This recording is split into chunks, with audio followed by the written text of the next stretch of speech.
I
can go live now. Just chill with y'all.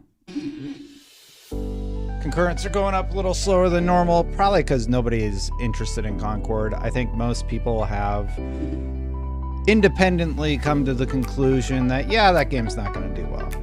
I'm going to drop the music for a little bit because it's harder to edit out in post. Probably going to do a bunch of clips this week. So, I haven't been posting a lot of videos on the channel because my wife got COVID. So I have been juggling 2 kiddos the last couple days. It's just been sort of a crazy week, honestly. So yeah, that's largely what's been going on, and that happens from time to time. You know, people get sick. But any interesting news going on right now? There's a few things that happen. I plan on the stream today to go over the fact that the Concord situation is worse than people think. I've seen a lot of reporting on it where people are just getting the facts wrong about how things went down. People are saying that you needed a pre-order and able to play. That actually wasn't true. The shrimp are doing okay, I think. Yeah, they're doing okay. Thanks for asking. I'm going to get into it here in a second. Let me see here real quick. I'm going to bring up another analytic that I wanted to discuss about a different game right now, because we're going to talk about Concord and why I think it's doomed. Usually I like to wait until we have 100 people in here, but maybe I'll just go now. Got started a little bit late. I had to collect all my stories. I've been bookmarking everything throughout the week, so I had it ready. But yeah, Dylan, I have cherry shrimp and snails. Why do you think Concord failed? You know, if you ask my personal analysis of it, I don't think it had adequate marketing. I think that Concord waited a very long time to be announced. And if you look at, let me just Google on the PlayStation blog here about Concord. And this isn't the show. I'll start the show in a second. So they announced Concord May 24th, 2023. And then they showed gameplay on May 30th, 2024. And then they told people you had to they did a tips thing. Wait. Yeah, okay. So announced in 2023, it was introduced. 2024, 1 year later, in May, end of May, beginning of June, they show gameplay for the first time. They have tips on July 18th. For some reason, this isn't being sorted by... here, let me redo this. It's being sorted by relevance. I don't know why they're doing it that way. So let's do this again. Okay, yeah. Gotta get my dates right. May 24th. I'll just bring up the page that I'm looking at here. So on May 24th, May 23rd, what is going on with everything here? There. May 24th, 2023, they introduced Concord. On May 24th, they showed gameplay 1 year later, right?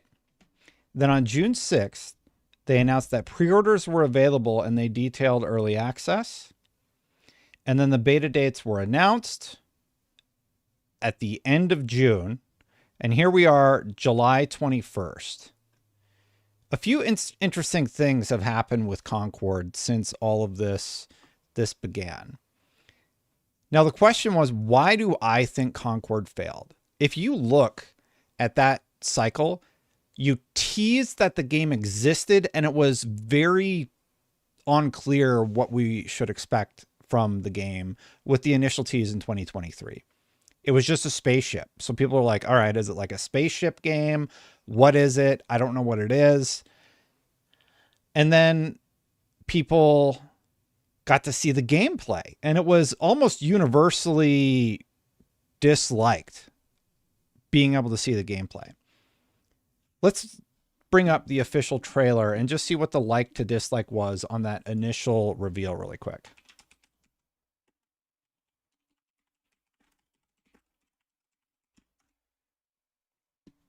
Because I didn't expect to be asked this question. Like, PlayStation has it on all their banners and stuff. So, yeah. So the teaser trailer from 1 year ago. So here's the teaser trailer. Massively disliked. 3.4 thousand likes, 11,000 dislikes. This is the teaser trailer. So this was their first reveal of it. And remember, it was just a spaceship. We had no idea what it was. We didn't really know more about it. Like, I was sort of intrigued. I didn't know what it would be. I was curious. But then they did the cinematic reveal trailer and they did the gameplay trailer. And those came out about a month ago. The cinematic trailer was ripped on so freaking hard once it was shown. 5.5 thousand likes, 33,000 dislikes. This is the reveal trailer for Concord. And then this is the gameplay reveal. What is up with my recommendations? Yuck. And then this is the gameplay trailer reveal. 6.7 thousand likes, 72,000 dislikes.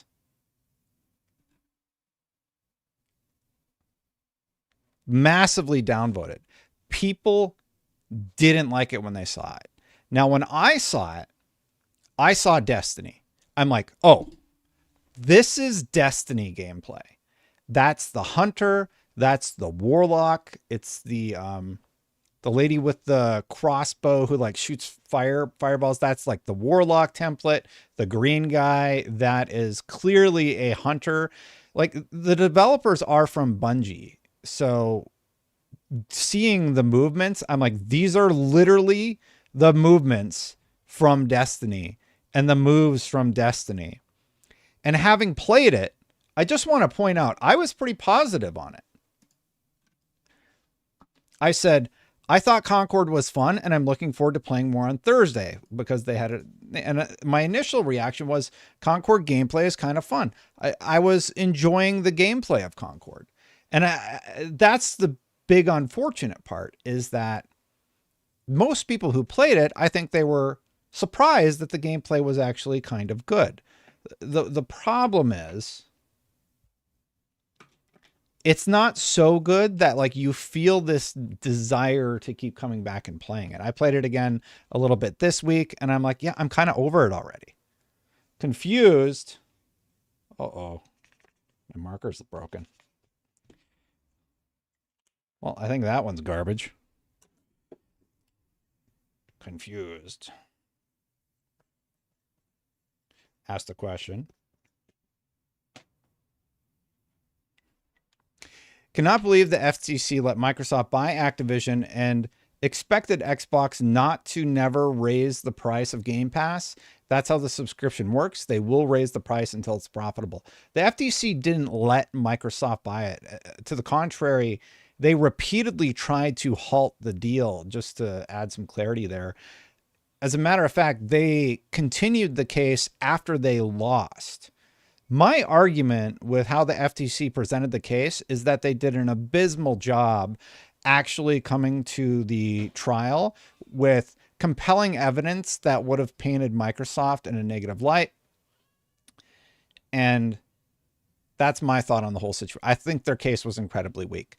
Let's go back to Concord for a second. Thank you for the super chat, tip, whatever you want to call it. I do appreciate it. So that's Concord. Everybody's talking about how obviously diversity was a big initiative with Concord. They have, people from all walks of life represented in the game. I don't think that necessarily has anything to do with the state of the players in the game. And personally, I don't really care when I'm playing it. I would say that the overall character designs, however, are boring, derivative, and bland. And I think that is what is hurting it more than anything. Everybody calls Daw, who's one of the strongest characters in the beta, the Blueberry. And Daw is basically wearing ski goggles and a big blue coat with overalls. Like... And I think diversity is like a boogeyman in the game industry right now, and everybody keeps pointing at it as like a guaranteed fail state. But like, diversity has been in the game industry for a while. I think Concord's issue has nothing to do with that. It has absolutely nothing to do with that. It's just bland, derivative, and unfortunately, the people who actually play the multiplayer aspects of it have been largely positive about it. But I want to take you all through a timeline real quick of what happened with this game. When this game was teased on the PlayStation blog, here's what they said. We built Firewalk to deliver awesome multiplayer games, and we're excited to get Concord in your hands. Beginning next week, we'll share more details about Concord's editions for PS5 and PC and launch pre-orders, which will give you and 4 friends early access to our beta later this summer. So that was their initial announcement. And this is the thing people get wrong. They said you had to pre-order in order to play the game. Now remember, this is from, what was it? May 30th, 2024. So let's see what they said in the follow-up post. This was posted on June 6th, 6 days after the original announcement. Here's what they said about pre-orders. Remember, in the initial post, they said you and 4 friends will get access. Let's take a look at the update that they had for Concord. I don't know why it keeps doing that. Those that pre-order will have an opportunity to be among the first to play Concord, and you'll be able to bring your friends. Pre-ordering any edition of Concord will grant you 5 codes for beta early access weekend in July, allowing you to team up with your friends on PS5 and PC and take on rival crews across the galaxy. So I'm unclear. Maybe they mean 1 for you and still 4, right? But to me, I'm like, okay, maybe they threw you a bone and gave you 1 additional code, whatever. Maybe that's just me reading the tea leaves wrong. Then what happens when the game actually goes live? They completely drop the requirement. They completely drop the requirement for pre-order. It's open to every single person who has PlayStation Network. Everything you need to play Concord for the upcoming beta weekends. Early access to the beta for all PlayStation Plus members. Pre-orders were so abysmally weak that they dropped the requirement for any pre-order. So if you pre-ordered the game and you got those codes, you got hosed. But those numbers have to have been so small that they said the day before it launched, you know what? You don't need to pre-order anymore. If you have PSN, you are good to go. And they just let everybody play it. And that's when we got those initial numbers. And if you look at SteamDB, like you can look at the max, it's only been out a month. So let's take a look at those initial numbers. The peak was about 1,000 initially. And then we got the peak of 2,338 when it went open, when everybody knew it was open. Every single person talking about Concord says this should be a free-to-play game. You're going up against Overwatch, which is free-to-play. You're competing against Fortnite, which is free-to-play. And possibly better shooter experiences. There's so many problems with how Concord is delivering everything. The story is abysmal. The story has all the polish of millions of dollars dumped into a game with almost zero budget for the writing. The writing is terrible. It's not funny. It's not particularly endearing. There's nothing pulling on your heartstrings. They're just presenting you gibberish that doesn't really make any sense to some. Like, they're presenting it like we've been in this universe, at least from what I've experienced in the beta. We've been in this experience for 10 years. And like, this is like an interstitial between the storytelling. We don't know who these characters are. I don't know why I care about the vacuum and the sniper and the green guy.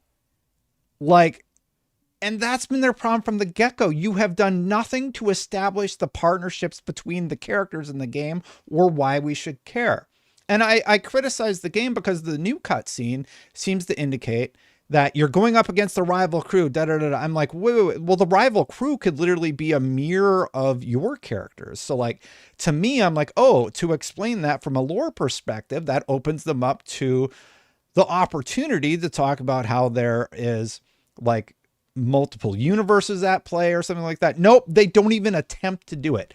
In Halo, as an example, all the Spartans, there's a lore reason for that. All the Spartans exist.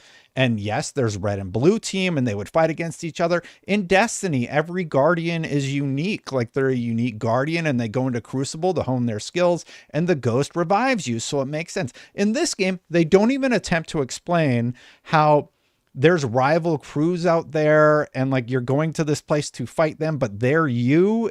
The whole thing, so you have these beautifully polished cutscenes with characters that look bland and derivative, and and then you have this story that makes no sense. Fragpunk was very fun. I really enjoyed Fragpunk. I played it at Summer Games Fest. I had a great time. People are having a good time with Once Human. I was not as excited about that. Yeah. So I see all these people, like I see rambling in chat. Problem with Concord is that they lack sex appeal. Like that's not it, man.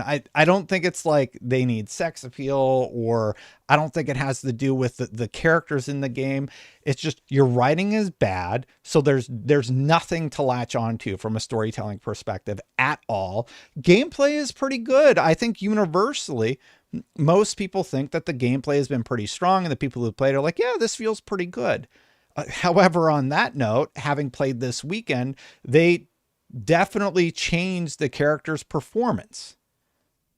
So characters are not as strong as they were in the first weekend. So already they're freaking out and pulling levers that don't need to be pulled. So yeah, man, they're trying to get $40 for this game.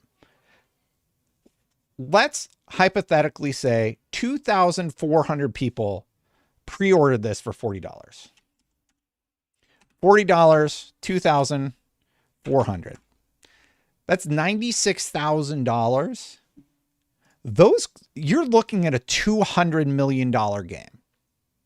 There is no world where this game was not a huge budget. Let's be generous, seeing there's not a ton of story and such. Let's say it's $100 million game. $100 million. Your pre-order numbers are indicating that on PC, you've made $100,000. Let's be generous. On PC, they've made $100,000. And let's say they made 10 times that on console. Let's say the console is 10 times what they have on PC. You're talking about you've made $1 million. 1 million. But you spent $100 million to make this. The game's done. It's screwed. Like, and this is coming from a guy that I played it on my last stream. I said I liked it. And RC Polygons just gave a super chat. The games as a service market is way too overcrowded. It was smarter for Xbox to buy an existing live service game, Call of Duty and Overwatch, rather than trying to create another game. Absolutely. I am all for a company coming out and trying something interesting with a new IP. That's why I was excited about Concord, right? As much as I like the gameplay, I really like the people working on it. There's former colleagues who are working on this game who used to work with me at IGN. There are Bungie developers, and obviously I really like Bungie. I play a ton of Destiny. But when you're coming into the market and you have these pretty cutscenes with characters that do absolutely nothing to make the players feel any sort of endearment or humor, or there's nothing is evoked emotionally from the player, right? So I'm like, I don't know what the fuck is happening in this game. You're on a space crew. Why are you in space? What are you going after? What is the character motivation? Why do you have a vacuum on your ship? Like the big yellow guy, he's literally a vacuum. That's like his power. It's just dumb. They were like, let's make Guardian. Like, what did this pitch look like? And you remember, there was this goal from Jim Ryan at Sony, right? There was this goal of Jim Ryan where they're like, we're going to make 12 live service game. This one made the cut. Last of Us Factions didn't. How? Oh my God, Clay just brought up Fair Games. Oh my God. Fair Games. So this one made it and Fair Games made it. Yeah. I don't know who this is for. Like, okay, so like the writing is terrible. The writing is so bad. Let's watch the cutscene together. You know what?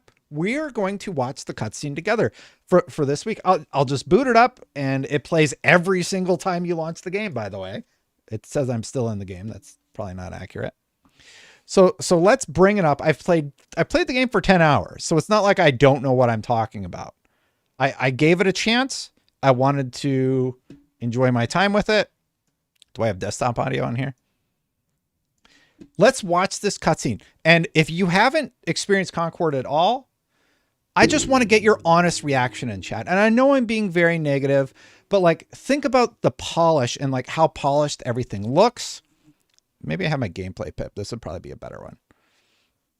Think about how polished everything looks. Think about how much money Sony would have had to have spent, or Firewalk would have had to spend to make this game. Just keep that all in the back of your mind.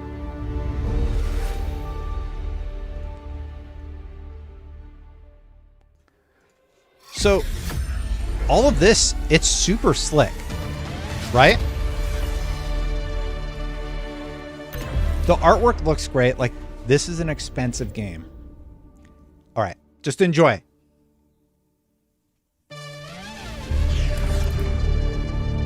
Name _final 02. Like, okay.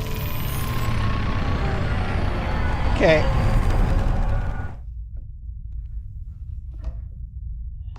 Oh, we have received a message from the Free Gunner crew, Dark Cutter. It's an intimidating name. Dark Cutter demands that we turn around. Apparently they are after the same bounty on Glance. Then it's gonna be a real bad day for them. The animation's really good. More intimidating name. The Hollow Mirage. Dark Cutter was the crew that warned us about the guild checkpoint, and now they are threatening us. Yeah, that's how it goes. Free Gunner Code says we share the stars, but once we're planetside, it's every crew for themselves. What the fuck are they talking about? What if we were the Omen Riders? Sorry for swearing again.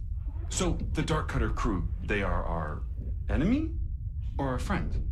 Yeah, both. I find the incongruity thrilling. Hey, you know what else would be thrilling? A successful mission on Glance. Come on, let's do this, people. You got it, Captain. Dark Cutter, watch your backs. Also, it is a pleasure flying the galaxy with you. Also, you do not stand a chance. And your name does not intimidate us.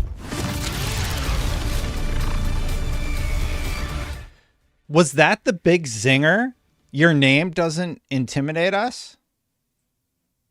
What are they talking? What is this game? And last week wasn't much better. So this is like the new week. I'm sorry. All right. I just got to ask, did anybody in chat think that the writing specifically, not because I think we can all agree. I think she looks really cool. Honestly, she's one of my favorite characters to play as. I think I have her around level 6, Vale. I like her design. My main issue with this character is her cloak or whatever. It's boring, probably because the writing's on the wall. They're trying to sell you a markup.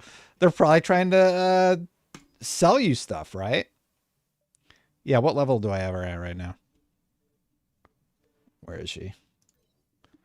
Yeah.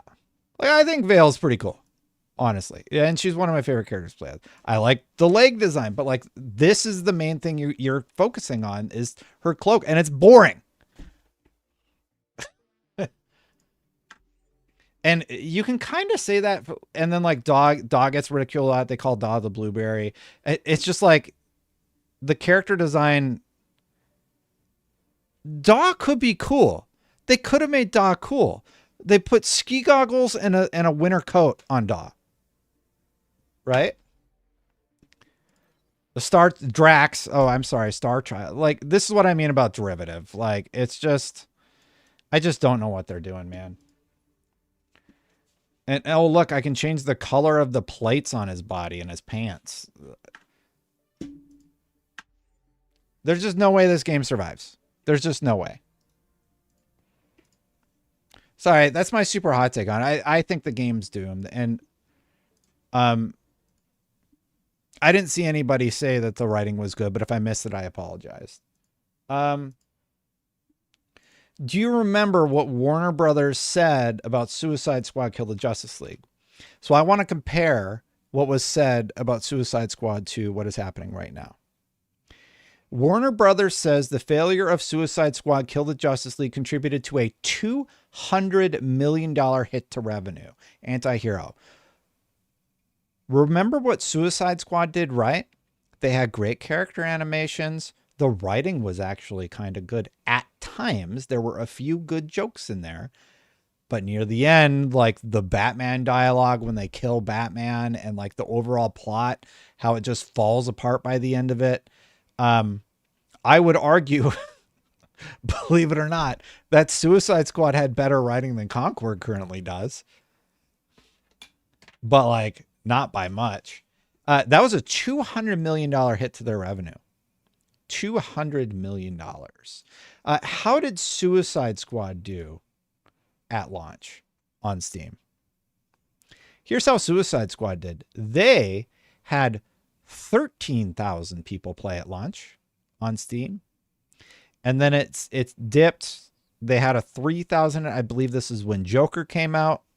And then right now, obviously 336 24-hour peak, 13,459.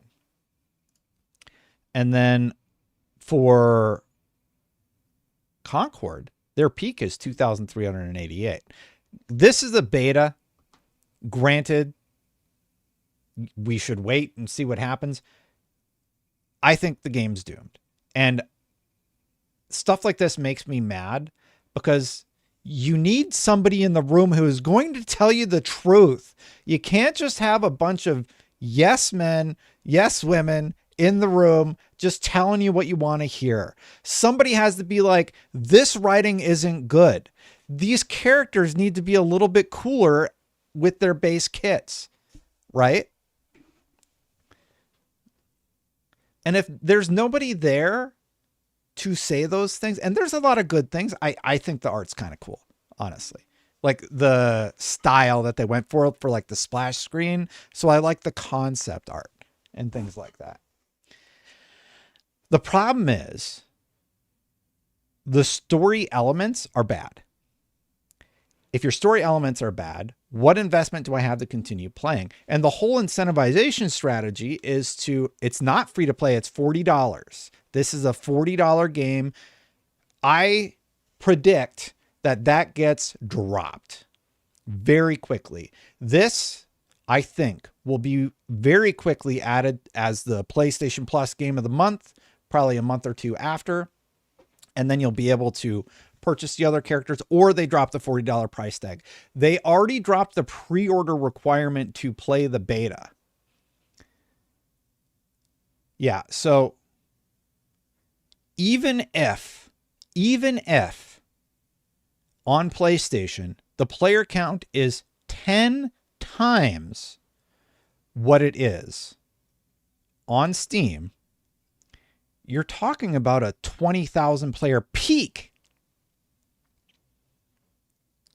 that went down to 10,000 or less.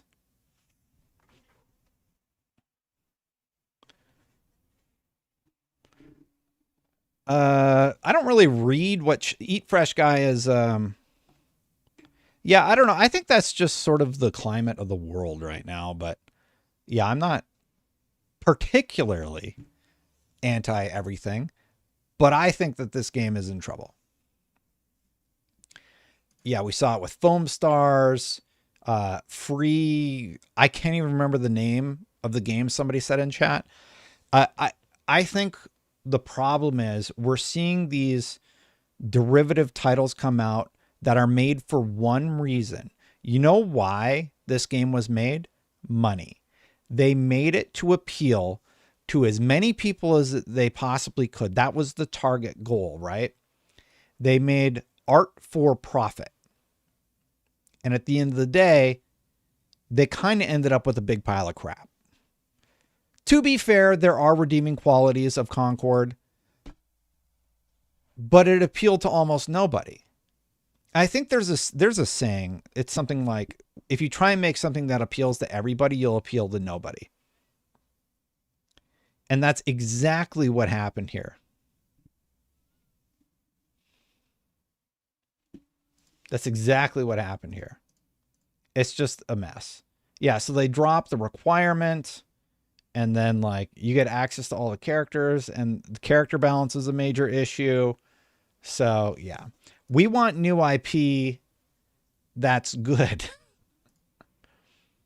But yeah, Paul Tassi did chime in. He said, look, I'm not trying to be alarmist about the Concord beta, but this is unequivocally not very good, especially since this beta is free and the actual game is $40. This could also have 10x the console numbers. It doesn't, and that still would not be good. Yeah, you're talking about 20,000 people. And my hot take on this was, I like the first Concord beta, but to be realistic for a moment, this seems like way too small of an audience for the game to succeed. I feel bad for Firewalk Studios. This is their first big bet. Clearly, a lot of money has gone into this initiative. Clearly, the people making it really care about what they've created, but no one, I don't know what happened. Like, nobody told them that it was a bad idea to have this bad writing. Nobody said, hey, maybe like don't put ski goggles and a winter jacket on Daw. Like, I don't care what Daw, the person underneath the clothes, looks like. You can make Daw look cool. And they didn't. They made Daw look weird. Daw is wearing ski goggles and a winter coat. What are you doing? And Daw's a good character. Like, they just don't have fashion in this space universe. Like, come on. Anyway, yeah. So if Suicide Squad was a massive bomb, Concord's screwed. And like, I don't know, man. I'm not going to sit here and pretend like that game is going to do well. You're just lying to yourself. Why do I have to pretend like that game's going to be okay? It's not. It's screwed. And it's very bad that I don't know. And I like the gameplay. I enjoyed the gameplay camp for Concord. I said I was excited to play it again. I kind of want to play it right now. But the overwhelming sentiment is that the game is not good. Somebody gave me a $5 tip. I forgot to write it on the thing. We're going to go on to the FTC chat next. Or it was like $2. I wanted Firewalk to succeed.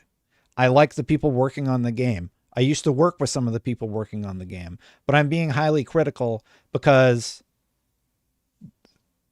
nobody was, apparently. Nobody's going to, like, you had to put your best foot forward with this beta. You had to do it with the launch, and they just didn't. And I'm super bummed about that because I really like the people who are making the game, and it's bad. RC Polygons, do you think the studio behind the game will be shut down if the game fully bombs? Do you think Sony would do that? Yeah, I do.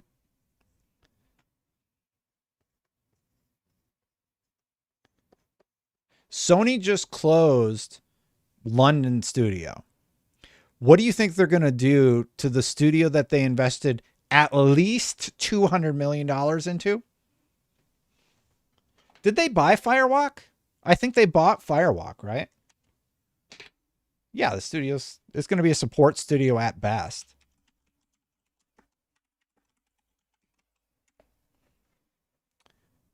Yeah, it acquired Firewalk Studios from Probably Monsters, Inc. for an undisclosed amount. And this was a big deal. And like, I say that fully acknowledging that it will have a massive negative ramifications for the people who are working on it.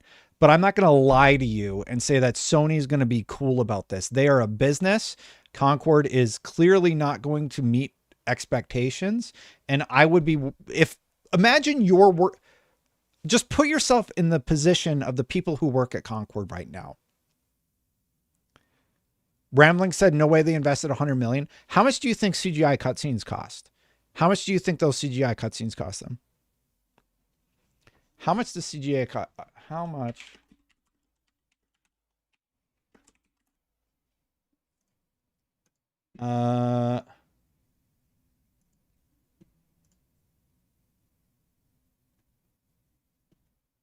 I don't know if I can find out.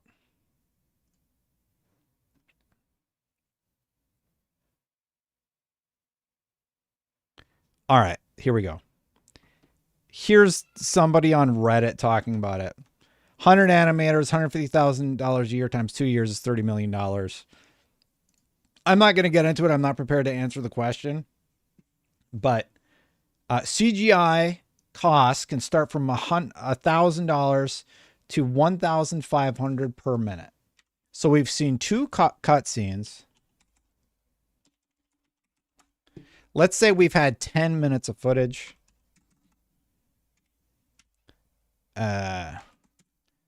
Just the 2 cutscenes that we've seen in the beta probably cost $15,000. Just those 2 cutscenes. So, yeah. Do I think they will cancel Concord? No. I think if they were smart, they would. See, the interesting thing is, like, what do they do with Concord right now? The game plays well. They've crafted the story that they're going to craft. I don't think delaying it a year, like, it doesn't need more time for polish or anything like that.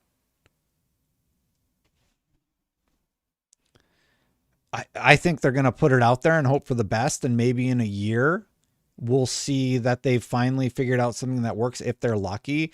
And worst case, they just decide to close it down. My hope would be that they don't shut down Firewalk, but like, it just feels like the games industry is going scorched earth lately, and everybody's either selling or being closed. Look at everything that's happened in the market.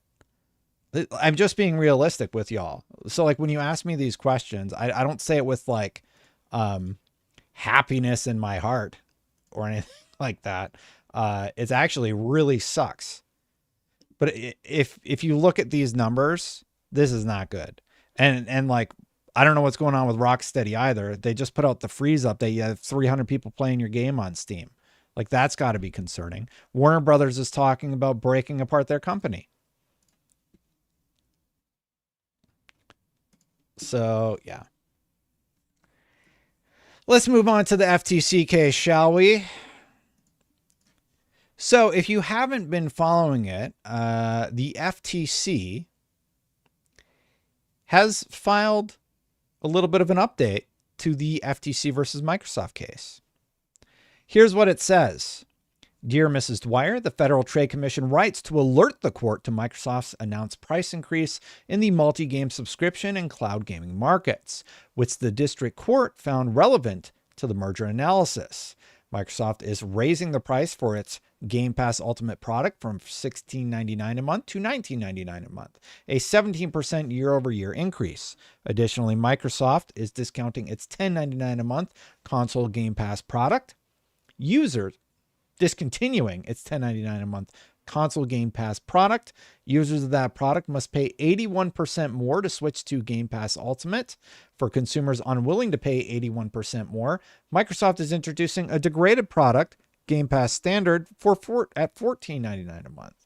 This product costs 36% more than console Game Pass and withdraws day one releases, product degradation, removing the most valuable games from Microsoft's new service combined with price increases for existing users is exactly the sort of consumer harm from the merger the FTC has alleged. Microsoft's price increase and product degradation, combined with Microsoft's reduced investments in output and product quality via employee layoffs, see FTC's February 7, 2024 letter, are the hallmarks of a firm exercising market power post-merger. See United States versus AT&T. Prices for consumers, including decreased product quality and reduced innovation. Importantly, Microsoft's actions are inconsistent with Microsoft's representations below. Microsoft's price increases coincide with adding Call of Duty to Game Pass's most expensive tier, and discontinuing the console tier will happen shortly before releasing COD's newest game. Below, Microsoft promised that the acquisition would benefit consumers by making COD available on Microsoft Game Pass on the day it released on console, with no price increase for the service based on the acquisition. Microsoft's post-merger action thus vindicate the congressional design of preliminary halting mergers to fully evaluate their likely competitive effects and judicial skepticism of promises inconsistent with a firm's economic incentives. I think this is one of the strongest arguments that the FTC has made the entire time that they were trying to address this issue. I think it's a compelling argument. I think that if a judge looks at this, I think that they might actually be able to argue that this is a case that could be brought to court. And I think it's one of the strongest ones we've seen from the FTC. Let's read what Microsoft's reply was. Dear Mrs. Dwyer, the FTC's rule letter presents a misleading extra record account of the facts and is a continuation of the agency's attempt to reinvent its case on appeal. Earlier this month, Microsoft announced changes to its gaming subscription service, Game Pass, to provide consumers valuable options at different price points. Microsoft is offering a new service tier, Game Pass Standard, which offers access to hundreds of back catalog games and multiplayer functionality for $14.99 a month. It is wrong to call this a degraded version of the discontinued Game Pass for console offering. The discontinued product did not offer multiplayer functionality, which had to be purchased separately for an additional $9.99 a month, making the total cost $20.98 a month. While Game Pass Ultimate's price will increase from $16.99 to $19.99 a month, the service will offer more value through many new games available day and date. Among them is the upcoming release of Call of Duty, which has never before been available on a subscription day and date. The FTC barely mentioned subscription at trial, instead focusing on the theory that Microsoft would withhold Call of Duty from Sony's console. The district court correctly rejected that theory, which is now further eroded by Microsoft and Sony's 10-year agreement to keep Call of Duty on PlayStation, a contract Sony was thrilled to enter. While the FTC has now tried to shift focus to its alleged subscription market, its letter does not map onto its arguments below. Setting aside that it is common for businesses to change service offerings over time, the FTC's case in all of its alleged markets has always been premised on, I don't know if I said that right, on vertical foreclosure that Microsoft would withhold Call of Duty from rivals and therefore harm competition. But even in the alleged subscription market, Call of Duty is not being withheld from anyone who wants it. And there remains no evidence anywhere of harm to competition. Sony's subscription service continues to thrive, even as they put few new games into their subscription day and date, unlike Microsoft. The transaction thus continues to benefit competition and consumers, exactly what the district court correctly found. So that's what that's what the FTC said. And that's what Microsoft said. Here's my take on the whole thing. I do think that this is a compelling argument from the FTC's perspective. Unfortunately, they didn't go hard enough on this angle when they were presenting their case during the FTC trial. So Microsoft correctly points out that you mentioned this one time during the trial. Obviously, we're restructuring it. You have some math wrong in your presentation. Here's our rebuttal, etc. Microsoft cannot argue about the closure of the studios, but obviously we've seen the market going quite scorched earth in terms of studio closures. Both PlayStation and Xbox have done that, so they do have a defense against that. I do wonder what will happen after this case, but I will say this is the first time I've looked at the FTC and said, you're actually, for once, providing compelling evidence that a judge might actually look at. The whole FTC trial, they just bungled it because they focused so hard on how it would hurt PlayStation. You are there to show how it will hurt consumers. So it was really, really weird. It was a very weird decision to see. And now the FCC is backpedaling, trying to come up with this other answer about Game Pass, and it's actually a compelling argument, but I think it's too little too late. The deal's done. game streaming has been quadrupled down upon by Microsoft. And yeah, that's not going anywhere. And when you talk about like negative harm, we've had some updates about things happening at Microsoft. Breaking: Bethesda Game Studios workers have unionized, not the same as the QA union. This time it's wall-to-wall. 241 developers, including artists, engineers, programmers, and designers per the CWA. And they say Microsoft has recognized the union. Amazing. People are saying that this is a good thing.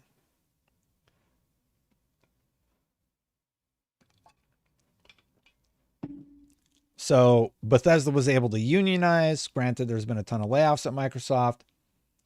They've doubled down on cloud gaming.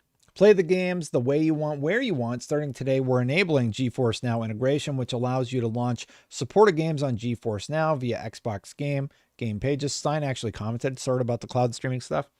Stein works at Xbox. Been reading some of the negative takes on cloud and how more choice means less for others. It's not logical. We got Series X and S and 3 new console models revealed in June. Cloud on mobile, browser, Meta VR, Samsung TV, and now Amazon Fire Stick. First-party games across legendary developers across multiple ecosystems.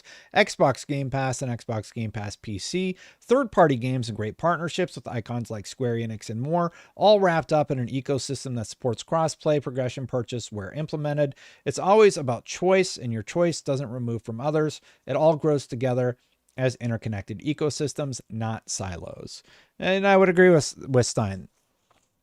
We have seen positive things happen at Microsoft. They have clearly invested a lot in cloud, regardless of what people think about it. It's clear they've put a large investment on cloud. And there's no denying that. So I think the FTC continues to have an uphill battle to prove that this was negative. I think if the deal hadn't happened, there's no doubt in my mind that Bobby Kotick, however you say it, would have also laid off a bunch of people. I find it, like, I'm not happy about Microsoft laying people off, make no mistake. Do I think that wouldn't have happened had Microsoft not made the purchase? No, it still would have happened. It's Kotick? I thought it was Kotick. C. Play Kelly play. Why do you say it that way? Is it because that's how Yang Ye says it? Kotick? I'm pretty sure it's Bobby Kotick, but I don't know. Anyway. And like, Ubisoft is Ubisoft. Everybody calls it Ubisoft, and that is incorrect. It's from the word ubiquitous. Based on language studies, Kotick? Bobby Kotick? All right, I'll take your word for it. Am I right on Ubisoft? Sorry, I'm going off on an aside. I do try and, yeah, Ubisoft. From the word ubiquitous. Ubisoft. Yeah, okay, anyway. I got to address something really quick. What is with chat and all the DEI talk? Like, it's all I ever see in my chat. And honestly, like, I don't get it. It is a thing that exists. But I just feel like it's very prevalent in chat. Do we need to talk about it at all? Are you guys okay?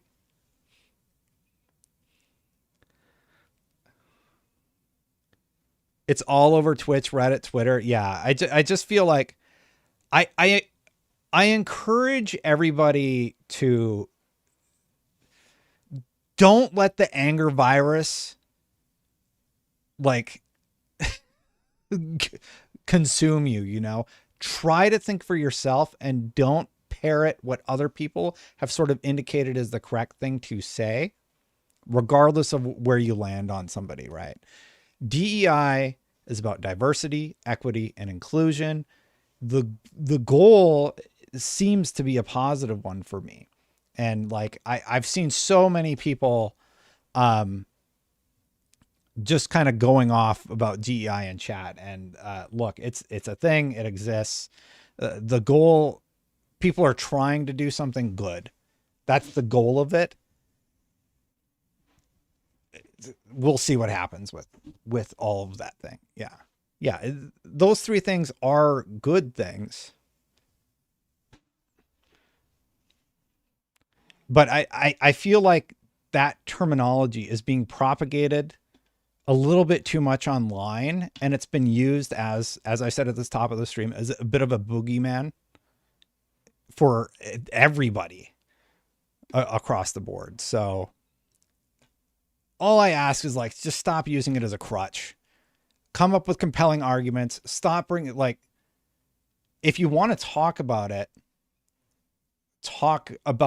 more in depth, because I see two terms used repeatedly online. I see DEI and Sweet Baby just brought up repeatedly.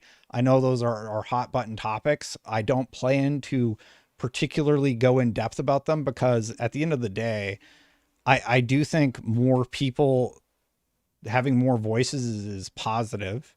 Hearing from more people is a positive thing. And I think Sweet Baby is being utilized as a tool to, like, the boogeyman tool. I don't know what else to call it, but yeah, I just see it going off in chat, and I'm just kind of like, guys, like, really, if you want to talk about something, like, seriously, like, just talk about it. Don't use the hot button terms just as a crutch, I guess.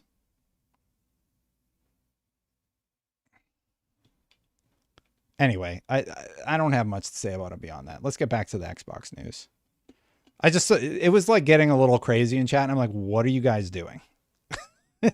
I don't talk about politics. I do my best to avoid it. It's a little hard to when, you know, there's an assassination attempt and Joe Biden stops being our president because he drops out. But yeah, thanks, Clay. Yeah.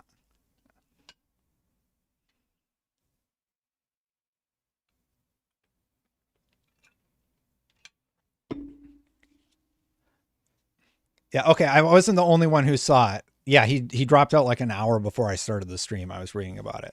Yeah. So I try and avoid politics, and I feel like my chat is just being like super political, but not about Biden, which is like the actual topic. And I'm just kind of, guys, whoa, what? Can we just chill out a little bit? I'm here to talk about the news. Anyway, here we go. Open beta early access for Call of Duty Black Ops 6. Early access from August 30th to September 4th. Open beta September 6th, September 9th. I'm excited about the new Call of Duty. I'll say that. I am looking forward to playing more of it. I am glad that it's going to be part of Xbox Game Pass, and I look forward to playing it. Yes, okay. See, now I opened the can of worms. Yes, Joe Biden will be president until January. That is true. He is not rerunning. He has elected Kamala Harris. And Carolina Gamer, thanks for stopping by. Go ahead and just go vote for whoever you want to, like, whatever you believe in. Like, I actually encourage people to be involved in politics and pay attention, and to go read up on all of the candidates and their history, and, you know, their plans for the country, especially if you're American. Like, go read about them and come to your own conclusions about them. It's hard not to talk about it. Like, I am not a political person. I think the last time I brought it up was January 6th, when we all know what happened. I think it was the 6th. And then like, I talked about the assassination attempt, which was insane. And then there was Biden dropped out like right before my stream today. So yeah, just please, for the love of God, go find a impartial source, which is difficult these days, to be fair, and read about the candidates, what their goals are as president, and then vote how you feel is best. I will never, ever, ever tell somebody who they're supposed to vote for or anything like that. That's your decision, especially if you're in America, or like, I don't know what the hell's going on in the UK. I know there's drama in Canada, where I was born, with Trudeau. Like, I do not follow it closely enough. I don't follow anything closely enough to be an expert person to be discussing those topics. So yeah, UK is a pretty good choice for once. I have no idea what's been going on over there. Oh man, let's talk about this story. You're going to like this one a lot, or you won't.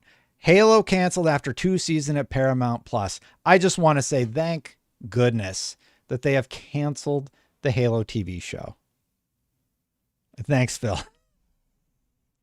I think I am in the camp that I am incredibly glad that they have canceled the Halo TV show after 2 seasons.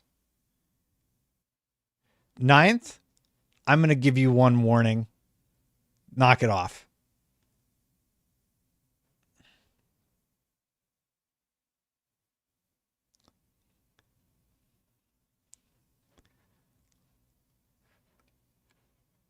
Really?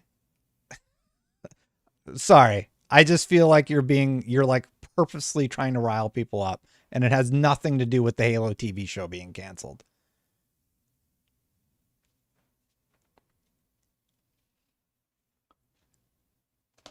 Phil, thank you for the $2.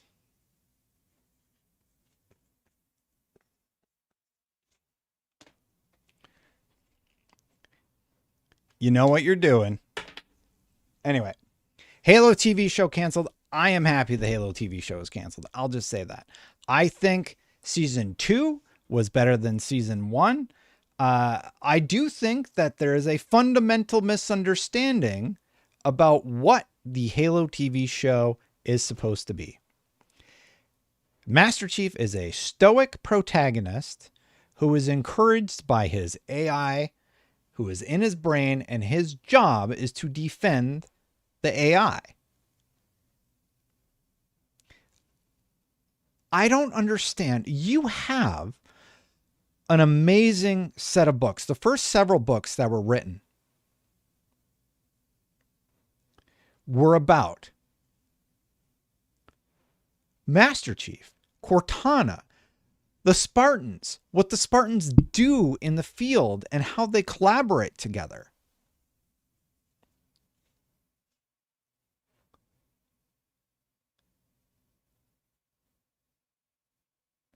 And I want to hear more about that. I want to hear about the camaraderie between Kelly and Master Chief and blanking on the other people's names, but the gray team that like went off to a whole different section of the map, and they were just not mentioned in any of the stories for a significant period of time.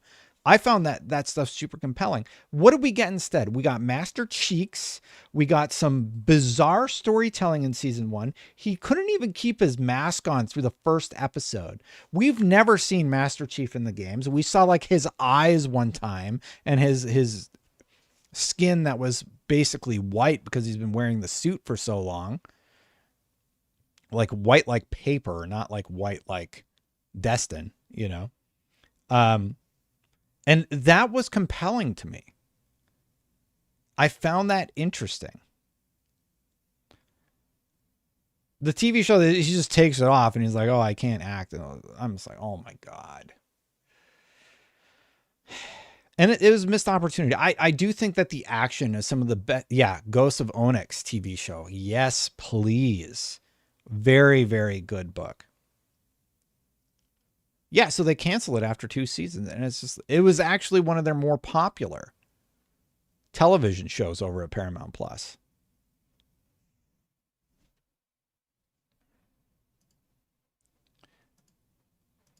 Oh yeah, and I had one more for y'all. I'm glad it's canceled. Like, oh my God, just why is it so hard? Why is it so hard to tell a good Halo story? Halo Infinite had an okay story. It was like decent, right? This show's story is bad. I don't get it. Like if HBO takes it over, do they need to continue the disaster story that has been told in seasons 1 and season 2 of the Halo TV show? I don't know who you need to replace. Like, get Eric Nyland to come over and help you write a damn good TV show. They don't get it. Just let this series die. Let the HBO series die, or the Paramount Plus series of Halo die. Restart it. Tell the story. Just even the official people who did the animated version of Fall of Reach didn't do a great job. Like, we finally got Fall of Reach in an animated form, and the pacing wasn't right. Like, it's so frustrating. They kind of alluded to it a little bit when they were kids in the TV show and stuff like that, but it's just like, oh my God. What is going on? I would argue Forward Unto Dawn was better than the Paramount series. Forward Unto Dawn was like they like teased Master Chief. He was like the extra thing. I watched somebody talk about, I don't remember who it was. It might have been Angry Video Game Nerd, but he talked about how good the original Ninja Turtles movie was and why it is so good. Maybe it was my friend Brandon. I don't remember. But the reason that it's so good is because you don't see the Ninja Turtles right away. They're teased repeatedly. You get their shadows on the wall. They have this like build up to the Ninja Turtles. You get that title hit and then boom, there's Donatello, I believe, jumps out. And then we get to see the camaraderie between the characters. And it's about building their relationship as brothers and overcoming the potential loss of Leonardo during the show. That first movie is so good. And I watch it again as an adult. I'm like, this is a good movie. They did a good job with it. Was it perfect? No. It was pretty good. They did pretty good. Tasso says, greeting Destin in chat. Reboot it or scrap it. But what will happen if they scrap it? Media and social response. Nobody will care. I think they should scrap it, Tassos. Media response, they'll just be like, it's scrapped. It's already scrapped.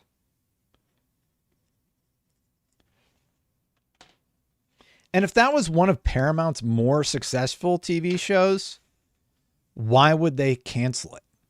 Clearly it wasn't that successful, right? I'm concerned about the Halo brand, if I'm being totally honest. We haven't heard, like, Infinite's been trucking along doing these free multiplayer updates. We got a television show that wasn't good.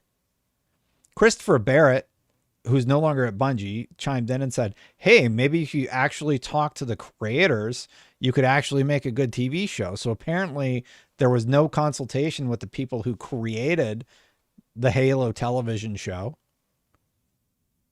It all feels so weird. Yeah, when's the last time we got some good news about the Halo franchise? We have no idea. Like, Paramount Plus just dropped the show. That we have no indication that there's going to be another Halo. Halo Infinite's been, I mean, it's doing okay. It's holding on to like 2,000-3,000 concurrents. If we talk about it. It's doing okay. I wouldn't say it's doing gangbusters. Might even be doing better. Let's check out what Halo Infinite is doing in terms of multiplayer. Right now, as I'm recording this video, there's 3,280 people playing the game. So that's 1,000 more than the peak for Concord. Like, if you have a game, I think your target should be like 5,000 concurrents. So, and Halo is currently following a little bit below. Here's my stats, by the way. So 3,280 are playing it, and you can see they sort of jump up to 3,000 to 4,000 right now. There's nothing really going on. I imagine this is like one of their seasonal updates. You can see these little spikes, right, where they jump to 5,000. But they've maintained. Obviously, you're seeing significant attrition by this point.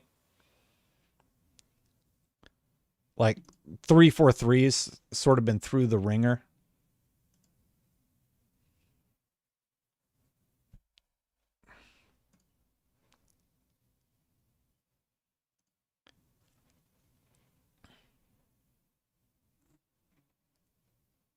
So, yeah.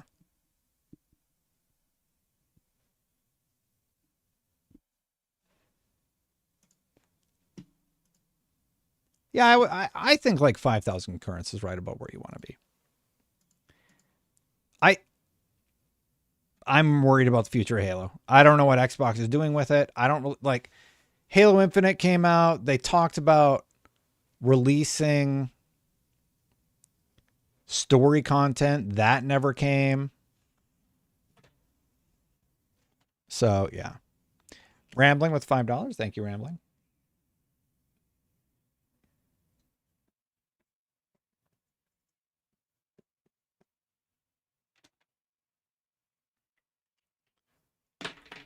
Halo will be fine. It still makes them money. What about $40 million on Forza Horizon? Forza Horizon 5 did fine. Forza Horizon 5 did just fine. I wonder how many people are playing Forza Horizon 5 right now. Yeah, they have 12,680 people playing on Steam right now. Yeah, Forza's doing just fine. Just fine. That's way bigger than I thought, actually. Did you know that? 12,680 just playing on Steam. That's big. Where does that put them? Like where's Helldivers 2 right now on Steam? Helldivers like 20. Oh, well, like oh, Dylan, thank you for bringing up Hellblade 2. I love when the internet is like, look how bad the numbers are for Hellblade 2. Hellblade 2 came out like, what, a month ago, and it's 5 hours long? Yeah, no shit, the numbers are going to be low. I'm really sweary today, huh? Yeah, so Helldivers 2 is at 32, so Forza Horizon 5 has about half the concurrence of Helldivers 2. That's crazy.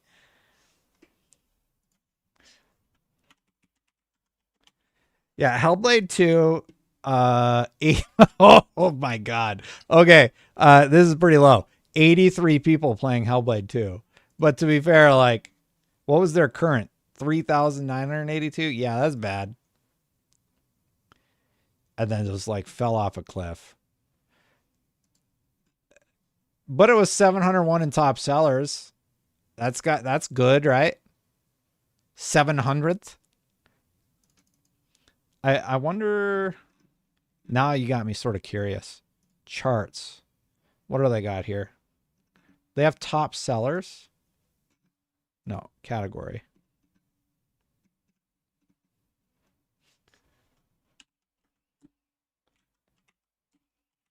Yeah, I don't know. There's no category or anything.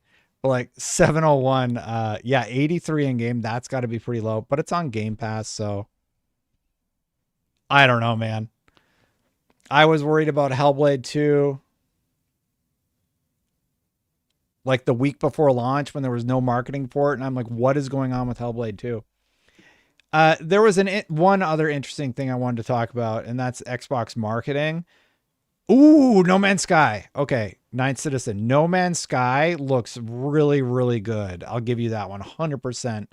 No Man's Sky just released a massive update. I actually installed it because I was considering playing that as one of my next main games. That update looks awesome. Yeah, it looks great. Xbox isn't blessed with large budget, EMEA marketing director says. The EMEA, Europe, Middle East, and Africa marketing director at Xbox says that the company isn't blessed with a large budget in the region, leading to PlayStation outspending them on marketing in the region. In an interview with Marketing Week, Michael Flatt said that Xbox needs to work really hard against the competition. That work includes being quite scrappy. They're PlayStation, blessed with marketing funds that we're just not able to enjoy, Flatt said, but that's totally fine. We adopt what I would call a more fiscally responsible approach to media investments. Wow. We're not blessed with huge media budgets, so we have to be quite scrappy, really. I mean, that kind of makes sense why that's happening. Yeah. That's pretty crazy. I was pretty shocked to hear that they don't have a big marketing budget.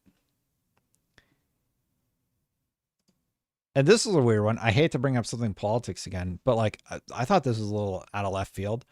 Brad Smith said Joe Biden has devoted his lifetime to public service, and today's announcement is another example of that commitment. I want to thank him for everything he has accomplished for his ongoing service between now and Inauguration Day. Microsoft looks forward to working with his administration for the remaining months of his term. Why was that necessary to tweet? Doesn't Microsoft donate to everybody anyway? Microsoft's one of those corporations, so they're like, we'll just donate to everybody and hope for the best, right? I don't know. I thought that was just like sort of an odd thing coming from the vice chair. Yeah, Phil, if you want to explain it to me, I'd be interested. That's all I had. Yeah, so they have no marketing. And yeah. And that was kind of interesting. That's largely all I had for today's stream. There was some interesting news. Phil Roney, I'll read your reply if you do end up finding it. Oh, you went all in on Salvation's Ed, ordered the bag, and it's shipping tomorrow. Congrats. Congrats. Oh, really, Phil?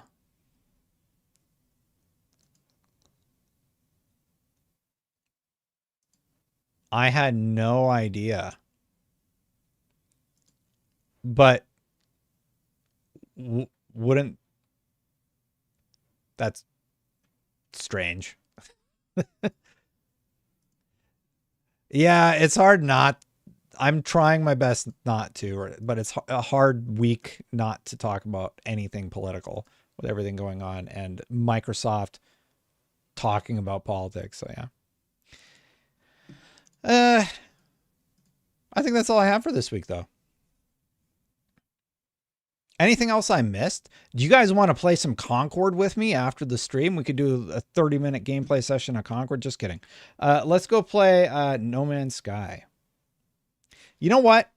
We're going to play No Man's Sky. I'm not even joking. I'm going to boot it up right now. I've wanted to anyway. There was this massive update, if you're unaware. There was this massive update for No Man's Sky where they added a ton of stuff. I have not played No Man's Sky in years. So I'm just going to boot it up really quick. And I want to see what all the hubbub is about. Got to get my audio set up and everything. This is probably supposed to be... That looks right. I think this needs to be like -30. Okay, so I just want to play.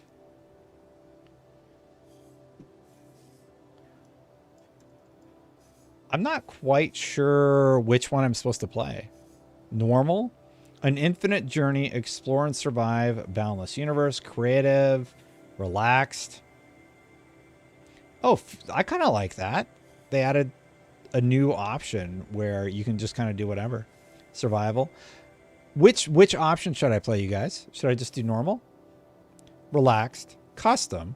I don't know what that would be. Creative, survival, or... I can't do community expedition. Normal? Start on normal. I've played the game multiple times. I played a lot on... Oh boy, I gotta turn off my FPS monitor. Yeah, so I've... Turn this off, sorry. It's chugging right now. Also, the resolution, it seems like it's 720. I'll change that in a sec. Yeah, so this is the experience every time you sign on, and it sends you to a planet. You're crashed. You got to go get some parts, and then you take your ship. Largely, that experience has been what I have gone on every time I play it. Try custom and see all the settings. Ah, I should have done that. Most people said normal, so I went normal. Let's see what's going on here. Most people play normal. This game is so cool. Like, I've loved this game since the first time I played it, when everybody was hating on it. I always believed in this game. I don't think there was ever a time where I was upset about it. I'm very stoked about it.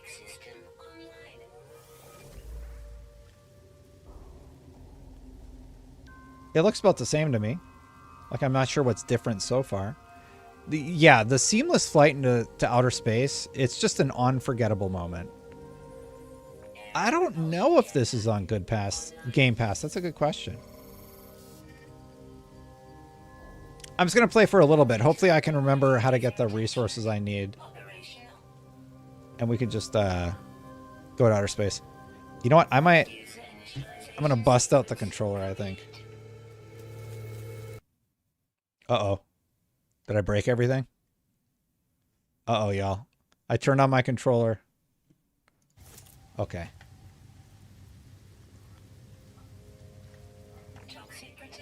Oh my god. Okay. That messed everything up, so we're not going to do controller. I got to do something really quick. Because my resolution is not... It's like very low. 1080. And then graphic quality, ultra. Let's do 4K. All right. That's fine. Yeah, just look. Yeah, that's way better, right? And I got toxic, whatever. Okay, so we need carbon. Oh my god, it's chugging. I need to turn off motion blur. This is every time. Every single time I turn on a game, I'm like, all right, what garbage do they have turned on by default? Where's motion blur? Get it out of here. Motion blur amount, 0. I want 0.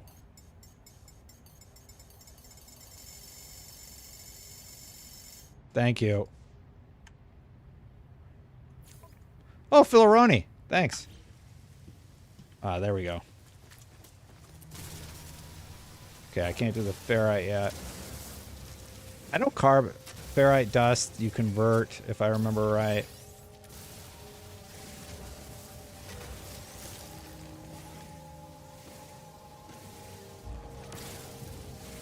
Do I see my ship on the map?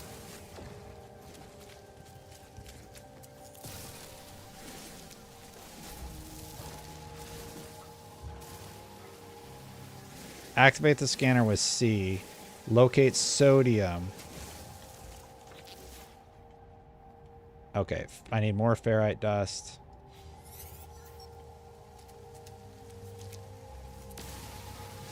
Wasn't there ferrite dust like right next to me right there? There we go, yeah. That's pure ferrite. There we go. That'll probably give me 75 once I break it. All right. Gather ferrite dust. Repair scanner. Repair. All right, how do I use it? C. There we go. Find my spaceship. Oh, I mean, I'll take that. Filaroni says, partnership with NVIDIA, Microsoft, along with rumored Microsoft handle. Do you think they will use AMD? Oh, do I not have a scanner that'll do it? Advanced mining.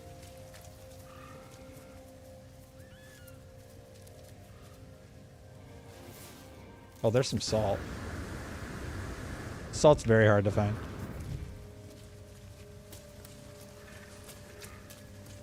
Phil Roney, I don't really understand the question, but if you want to post it again, I can, I'll read it. Just post it in chat, break it up.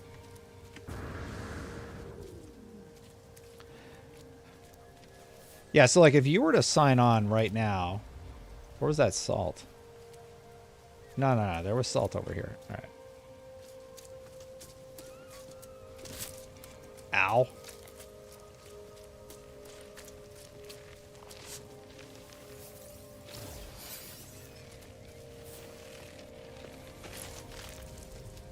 Oxygen's helpful also.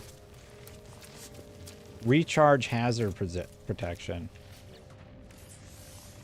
Charge it up.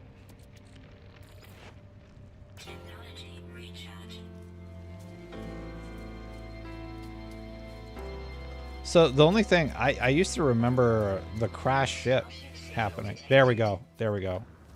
It's like a progression thing. Reach the mark signal. Where is it? This game is so chill. There it is. How do I melee? Let me just change something really quick. I'm very bad at playing and talking at the same time. This is why I don't do live streams anymore. Remap controls. What's melee? Melee attack is Q.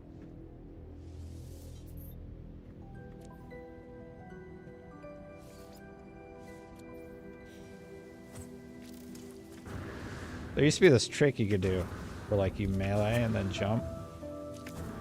Yeah, there we go. That was my like big trick.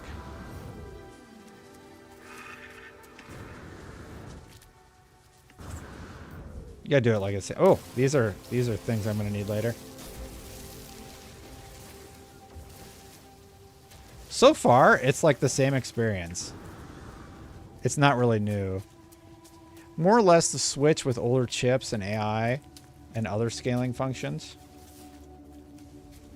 I'm excited about the new Switch personally.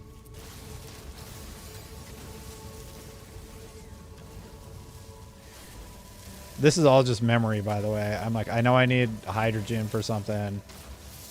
I know I need oxygen. I know I need carbon.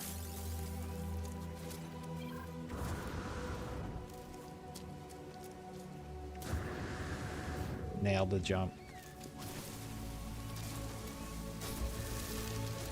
Yeah, like you need the red crystals, these guys.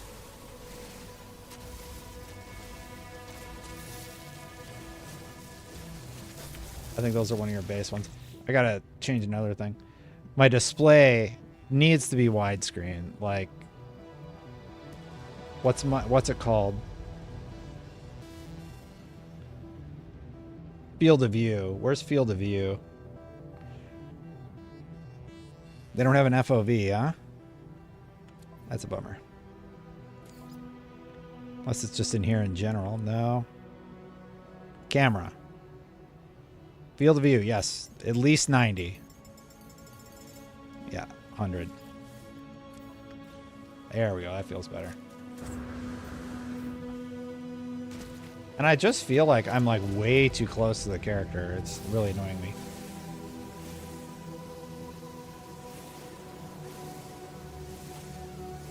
I know I'm going to need ferrite later. Might as well just grab it now.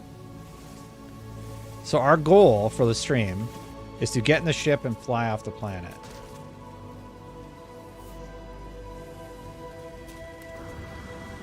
Yeah, there's this... Let me adjust camera again. I want to, like, get away.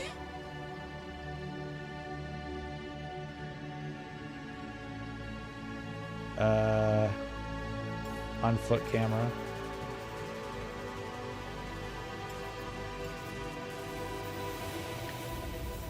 Maybe it's just like the mouse wheel scroll. Ah, whatever. That one's not as big of a deal. So I'm going to get in the ship. But tried to fix the camera and then quit. What are they saying? My suit needs work again? Yeah, this game's cool. I think the characters look cooler. Something about sentinels. This doesn't seem right.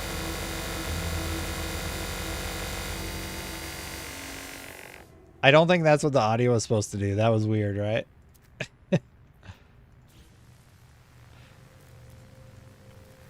Alright, so they're going to tell me to go repair this ship. This is your starter ship. You need, like, plates and stuff.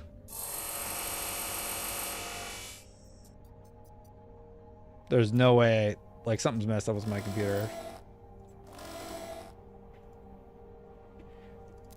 You're in a strange world.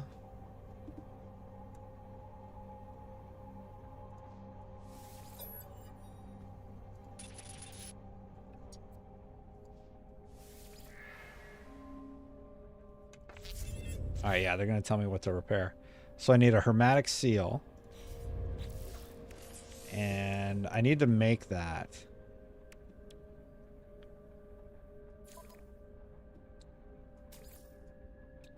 Okay, I need...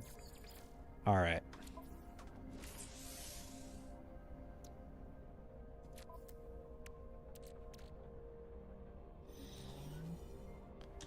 Ferrite dust. Can I just transfer it to the ship?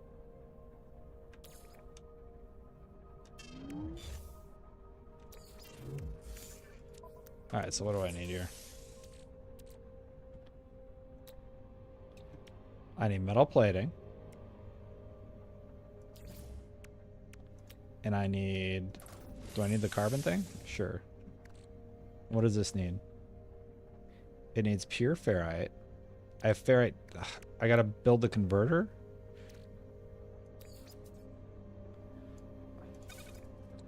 What does this need? Metal plating, hermetic seal. Oh god, did I do it right?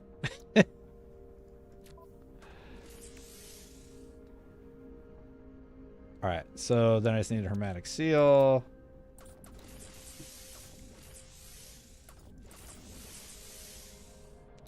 I don't remember how to make hermetic seal though.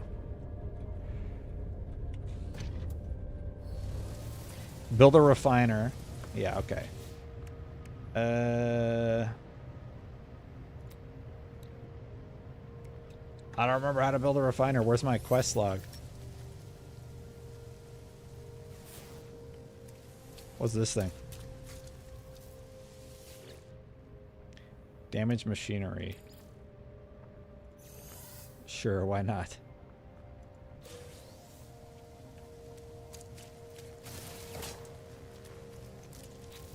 Oh boy. What do you need to recharge?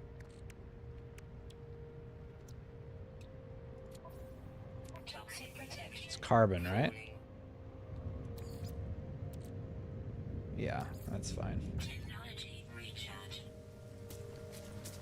Alright, chat. Well, anyway, this is No Man's Sky. We're on the Mushroom Planet. I dig it. It's a cool game. If you haven't checked it out yet, nothing has really changed, though, since I played it last, I don't feel like. But I haven't, like, gone into space yet. That's where it gets really interesting. It's going to take too long for me to do all that, though. Alright. I'm just going to go chill on the ship so my character survives. Whoops.